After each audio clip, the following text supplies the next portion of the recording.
Today is the perfect day to talk about productivity. Nobody, not one person, including yours truly, predicted that the market would be up after announcing those job numbers. So what happened to flip the Dow by over 700 points today? There wasn't any additional news. Why did Treasury yields go up to a record, then drop back down? Why is Tesla in the green, even as I write this, after their price cuts and these job numbers? Why are the Mag 7 up 2% and 3%? Productivity. Hi, this is Randy Kirk. Please hit like, subscribe, notify. I know I've talked about productivity before. You might have seen my other video about a month or so ago on productivity. I think you'll learn more, even if you saw that. But if you didn't see that one, you definitely want to watch this one. And then at the end, I've got something I can't quite figure out what's going on with one of the job numbers today. Did not make sense, and maybe you can help me make sense of it. Anyway, hit like, hit notify. Definitely want to hit notify. You know, this is Cathie Wood. What is she going to say tonight? That should be very interesting. And tomorrow morning, Larry Goldberg and I will take it apart, and you will not want to miss that particular show. And then later today, of course, I'll do Good News Friday, which will not include Larry this week because he's joining me tomorrow morning on Saturday. Okay, let's see. And of course, join Patreon, buy Cybertrucks, lots of Cybertrucks, buy the books, all those things. All right. I want to start by talking about company productivity and how it applies perfectly to Tesla. We'll use Tesla as the example. Then I want to talk about how that principle applies to the overall economy and the ramifications of that. And then finally, I want to say a bit about productivity and the way that it impacts wealth. It is an inverse proportion. So more productivity, oh, well, that's the direct proportion. Anyway, the more productivity, the more wealth. And why is that? How does that work? Okay, let's start with Tesla. So Tesla is lowering prices again. Well, that is part of their strategic statement that they have made from the beginning. So there's no shock here, although nobody was expecting it. Nobody. I'm telling you, once again, I didn't expect it. One could argue that the new pricing is not that different from the launch prices before all the craziness that we've gone through with COVID and supply chains and inflation. And that's true. The pricing today is not that different than when the Model 3 launched. The Model Y pricing is not that different from when the Model Y launched, but that wouldn't be an honest way of looking at it. You have to add in all the underlying inflation that has taken place since then. And if you do that, no, Tesla's new pricing is decidedly lower than it's ever been. And yet, I'm betting that the margins will still be in the 17 to 20% range in the Q3 and Q4 earnings reports. And that would mean there's still plenty of pricing power left. They could do even more. So we now have Teslas that are at price parity, basically are better if you count the savings in gas and repairs, at price parity with cars that are not even as good as they are, quite frankly, but they might be called to that, like they're sort of in parity. They wouldn't be as good at, say, safety or entertainment centers, little things like that. Anyway, okay, so there is only one way that Tesla can sell the car for less and still have the same margins, our excellent margins.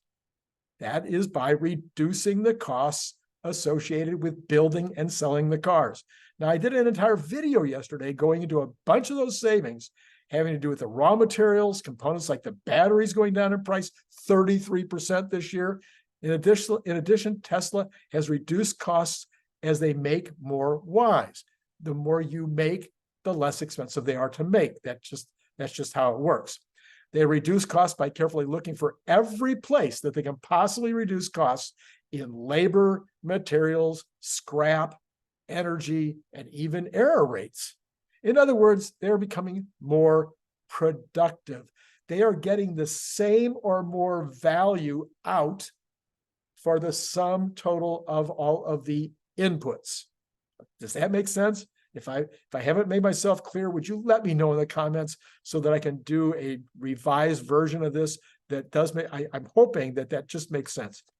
If you reduce your cost to produce and sell a product, you can now either pass those cost savings along by reducing the selling prices, or you can keep your pricing the same and increase your profits, or you can do some of each. That productivity, that increasing productivity creates more value added. And when you add value, when you as a person or a company add value to things, you get to keep some of that value. Now, if it turns out you can now make 11 cars for the same amount as you used to make 10 cars, you are adding to the economy too. You might be doing that through automation, through offshoring, through just grinding out savings in every possible way, or some combo. One of the things that makes Tesla an amazing company is that they are absolutely, nobody disagrees, world-class in finding ways to lower costs and add values. Now then, if an entire economy does this, let me give you the example. Let's say you invent something called emails, and you eliminate the entire class of employees known as stenographers, typists, and secretaries. You just wipe out all of those people. And by the way, they happen to be the largest employee group at that time.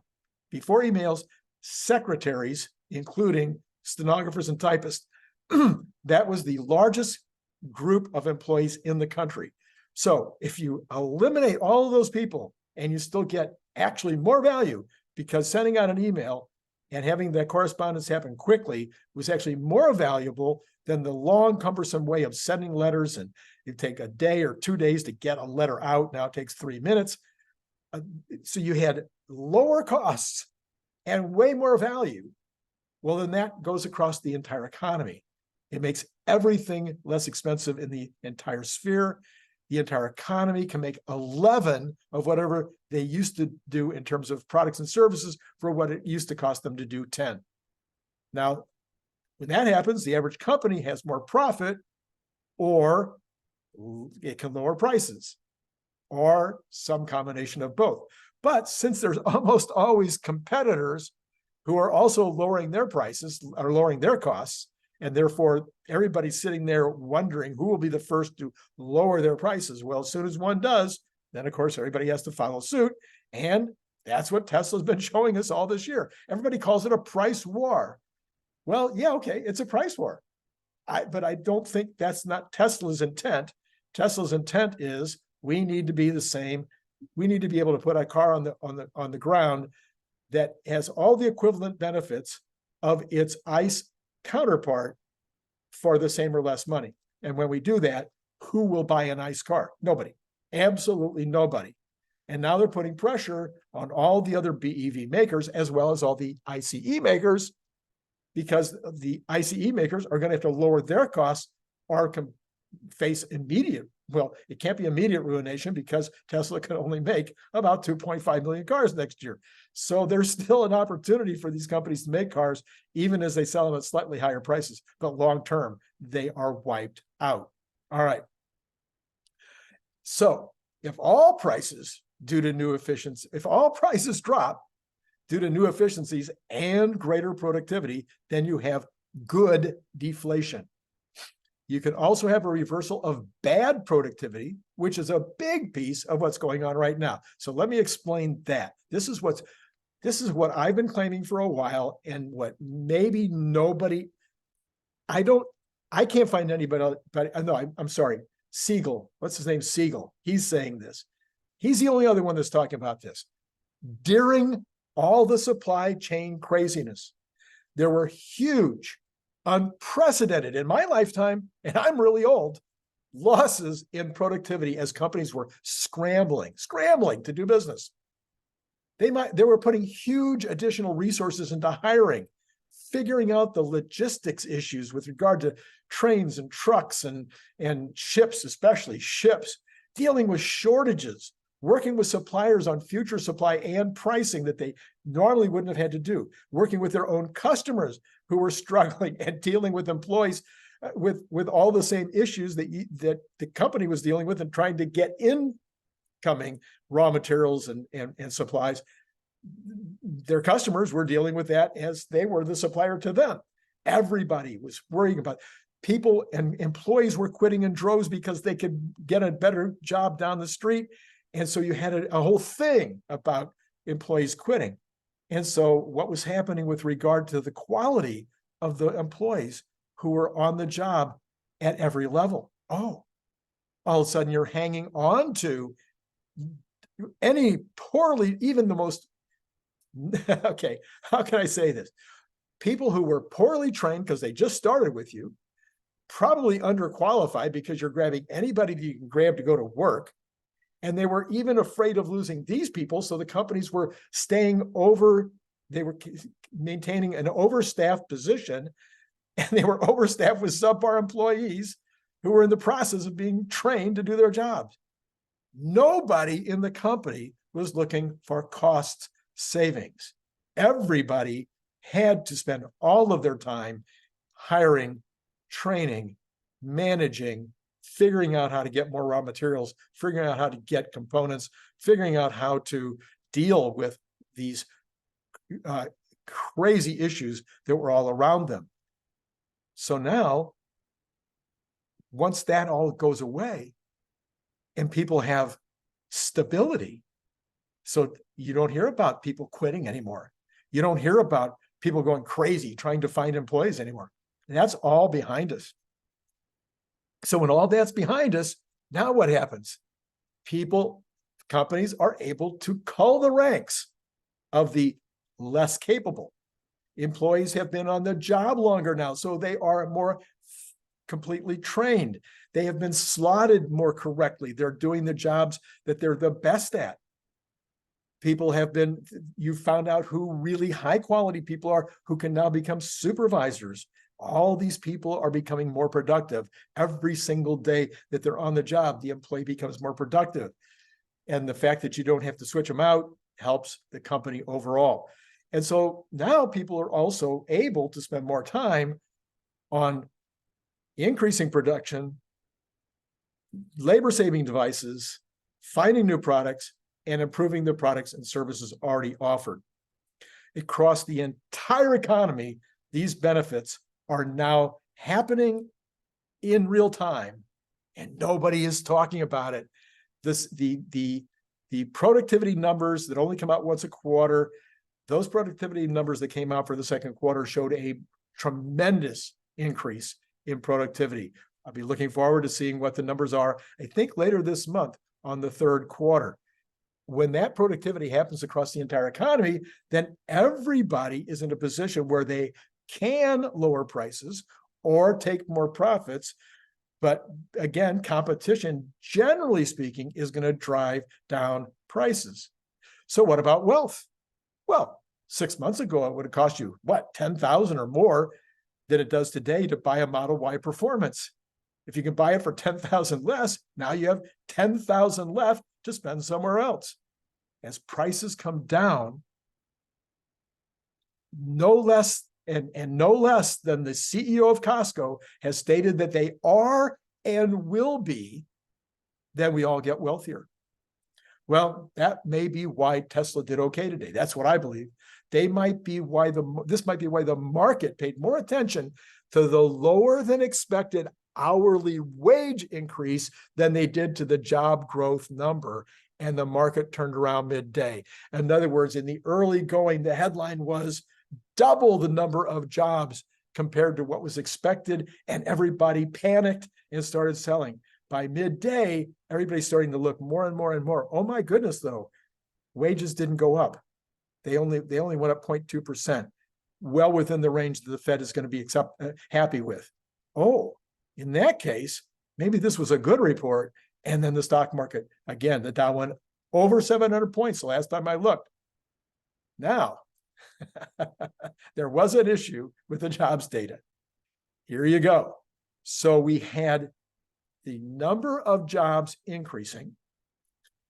We had the unemployment rate going up. All right. So normally, if you have jobs increasing, your unemployment rate would go down if you have a static number of people seeking employment. So in order for the unemployment number to go up 0.1%, then you would have to have more people in the job market, except that the labor participation rate did not go up.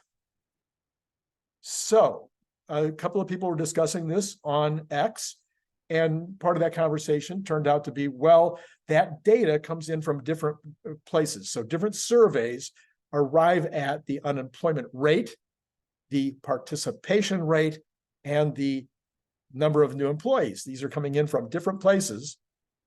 And therefore, you could end up with different results. But ultimately, one of those things is wrong. Now, we had a dramatic increase in the number of jobs for the last 2 periods as part of this report today, which was also part of the reason the stock market dropped so badly in the beginning.